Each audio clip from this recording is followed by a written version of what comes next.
Hello student, आज हम लोग पढ़ेंगे क्लास 11 के हिस्ट्री से चैप्टर 1, जिसका शीर्षक है समय की शुरुआत से। इस वीडियो में इस पाठ का सारांश जानेंगे। 56 लाख वर्ष पूर्व पृथ्वी पर मनुष्य के समान प्राणियों का उद्भव हुआ।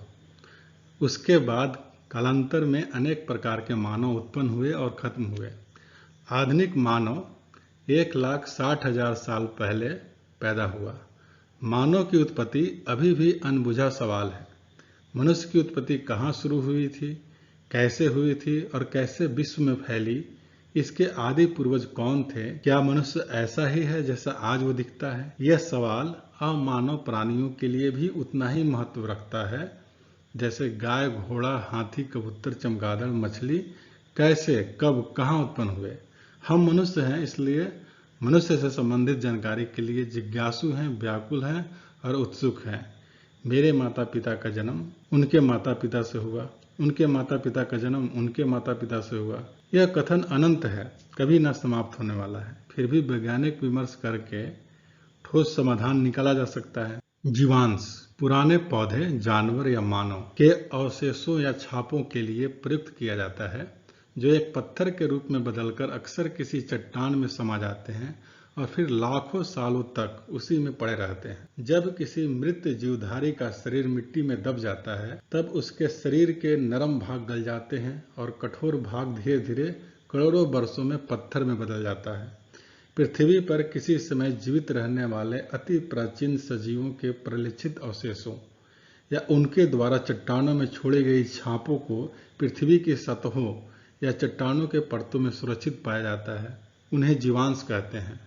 प्रजाति या स्पीशीज जीवों का एक ऐसा समूह होता है जिसके नर और मादा मिलकर बच्चे पैदा कर सकते हैं और उनके बच्चे भी आगे प्रजनन करके यानी संतान उत्पन्न करने में समर्थ होते हैं। On the origin of species Charles Darwin द्वारा लिखित पुस्तक on the origin of species 14 नवंबर सन 1859 को प्रकाशित की, जिसमें यह दलील दी गई कि मानव का विकास जानवरों से हुआ है और जानवरों से ही क्रमिक रूप से विकसित होकर हम वर्तमान रूप में आए हैं। प्राइमेट स्तनपायी प्राणियों के एक अधिक बड़ा समूह है जिसमें बानर, लंगूर और मानव शामिल होते हैं। होमो लैटिन भाषा का शब्द है जिसका अर्थ है आदमी, जिसमें स्त्री और पुरुष दोनों शामिल हैं। होमो को वैज्ञानिकों ने कई प्रजातियों में बांटा है। पहला होमो हैबिलिस, जो औजार बनाता है। होमो इरेक्टस, जो सीधे खड़े होकर पैर पर चलने वाला। होमो सैपियंस, चिंतनशील मनुष्य जो सोच सकता है। मानव की उत्पत्ति और विकास का इतिहास लाखों वर्ष पुराना है। मनुष्य जीवन ऑर्गेनिक इवोल्यूशन के क्रम में सबसे बाद में आता है। मनुष्य की उत्पत्ति के बारे में संसार में कोई निश्चित नियम, निश्चित काल या समय का ज्ञान नहीं है। ऑस्ट्रेलोपिथेकस दक्षिण अफ्रीका में निवास करने वाला बानर मानव था। यह होमिनिड्स से मिलता जुलता था। यह लगभग 40 लाख वर्ष पूर्व से 20 लाख पूर्व तक पाया जाता था। यह कपि व मानव के बीच की कड़ी है। इसे रेमंड डार्ट ने खोजा था। इसे तवांग बेबी कहते हैं। यह पहला बानर मानव था जो सीधा चलता था और नग्न रहता था और भरण पोषण के लिए नेचर के ऊपर निर्भर रहता था, प्रकृति के ऊपर निर्भर रहता था। इसकी कुछ विशेषताएं हैं। इसका मस्तिष्क होमो के अपेक्षा बड़ा होता है। इसके जबड़े भारी होते थे। इसके दांत भी बड़े होते थे। हाथों की दक्षता सीमित थी। सीधे खड़े होकर चलने की क्षमता अधिक नहीं थी। ये अपना अधिक समय पेड़ों के ऊपर गुजारा करते थे। आदिकालीन मानव विभिन्न तरीके से भोजन का ग्रहण करता था, जिसमें पहला संग्रहण, दूसरा शिकार, तीसरा मछली पकड़ना और चौथा अपमार्जन। पुरातत्वविद यह वह वैज्ञानिक है जो मानव इतिहास का अध्ययन खुदाई से मिले हुए अवशेषों के अध्ययन के द्वारा करता है। आधुनिक मानव के उद्भव के दो सिद्धांत हैं। पहला है क्षेत्रीय निरंतर मॉडल सिद्धांत और दूसरा है प्रतिस्थापन का सिद्धांत। पहले सिद्धांत के अनुसार अनेक क्षेत्रों में अलग अलग स्थानों पर मानव की उत्पत्ति हुई और दूसरे के अनुसार मानव का उद्भव अफ्रीका में हुआ और वहां से अलग अलग क्षेत्रों में फैल गए। अपमार्जक, इसका अर्थ है त्यागी हुई वस्तुओं की सफाई करना और भक्षण करना। संचार, भाषा, कला। भाषा के विकास पर कई प्रकार के मत हैं। होमिनिड भाषा में अंग विक्षेप, हाव भाव या हाथों का संचालन या हिलाना से शामिल होता है। उच्चरित भाषा से पहले गाने या गुनगुनाने जैसे मौखिक या अशाब्दिक संचार का प्रयोग होता था। मनुष्य की वाणी का शुरुआत संभवतः आह्वान बुलाने की क्रिया से हुआ, जैसा कि नर बानरों में देखा जाता है कि प्रारंभिक अवस्था में मानव बोलने में बहुत कम ध्वनियों का प्रयोग करता है। धीरे धीरे ये ध्वनियाँ आगे चलकर भाषा के रूप में विकसित हो गई।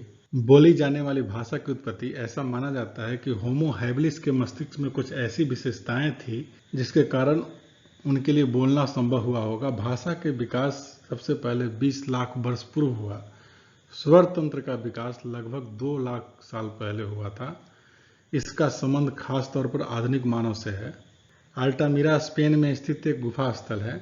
यह गुफा इसके छत पर बने चित्रकारियों यानी पेंटिंग के लिए प्रसिद्ध है। इसकी पेंटिंग में रंग के बजाय किसी प्रकार की लई यानी पेस्ट का इस्तेमाल किया गया है। यह पेंटिंग बहुत ही पुरानी है, परंतु देखने में आधुनिक लगती है, जिस पर पुरातत्वविद भी विश्वास नहीं कर पाते। हदजा जन समूह यह शिकारियों तथा संग्राहकों का एक छोटा समूह है जो लेक यासी खारे पानी के ब्रिभंस घाटी में बनी झील के आसपास रहते हैं। ये लोग हाथी को छोड़कर बाकी सभी किस्म के जानवरों का शिकार करते हैं एवं उसका मांस खाते हैं। हजदा लोग जमीन एवं उसके संसाधनों पर अपना अधिकार नहीं जताते।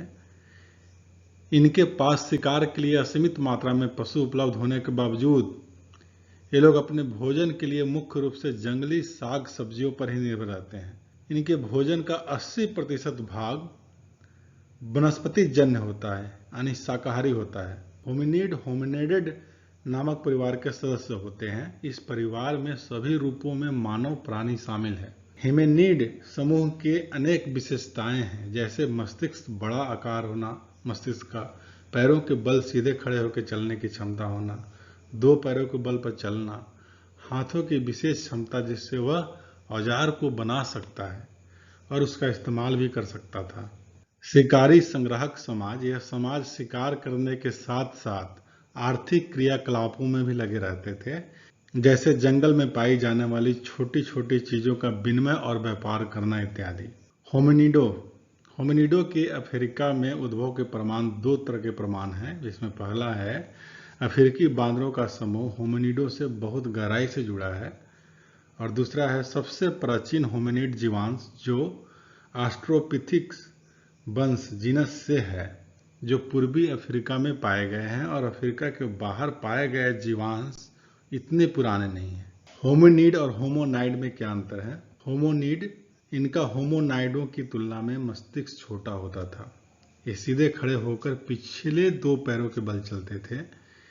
इनके हाथ विशेष किस्म के होते थे जिसके सहारे ये हथियार बना सकते थे और इसका इस्तेमाल कर सकते थे। और चौथा है, इसकी उत्पत्ति लगभग 56 लाख वर्ष पूर्व माना जाता है। होमोनाइड का मस्तिष्क जो है होमोनिड की तुलना में बड़ा होता है। ये चौपाए थे, यानी 4 पैरों के बल पर चलते थे, लेकिन उनके शरीर का अगला हिस्सा और अगले 2 पैर लचकदार होते थे। तीसरी है, इनके हाथों की बनावट अलग होती थी। ये औजार का उपयोग करना नहीं सीखे थे। और चौथा है, इनकी उत्पत्ति होमोनिड की उत्पत्ति से पहले माना जाता है। ऑस्ट्रेलोपैथिक्स और होमो में क्या अंतर है?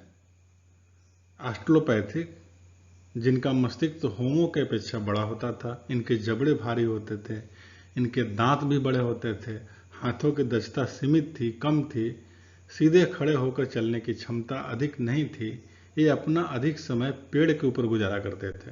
होमो, इनका मस्तिष्क ऑस्ट्रेलोपैथिक की अपेक्षा छोटा होता था, इनके जबड़े हल्के होते थे, इनके दांत छोटे होते थे, ये हाथों का अच्छा उपयोग कर लेते थे, इनमें सीधे खड़े होकर चलने की क्षमता अधिक थी। हिमयुग की शुरुआत लगभग 25 लाख वर्ष पहले ध्रुवीय हिमछादन से हुआ था। इसमें पृथ्वी के बड़े बड़े भाग बर्फ से ढक गए और जलवायु तथा वनस्पति की स्थिति में बड़े परिवर्तन आए। तापमान और वर्षा में कमी के कारण जंगल कम हो गए और घास का मैदान का क्षेत्रफल बढ़ गया। इसका अंत लगभग 13,000 वर्ष पहले अंतिम हिमयुग का अंत हो गया, जिससे मनुष्यों में अनेक परिवर्तन आए, जैसे खेती करना, पशुपालन इत्यादि करना।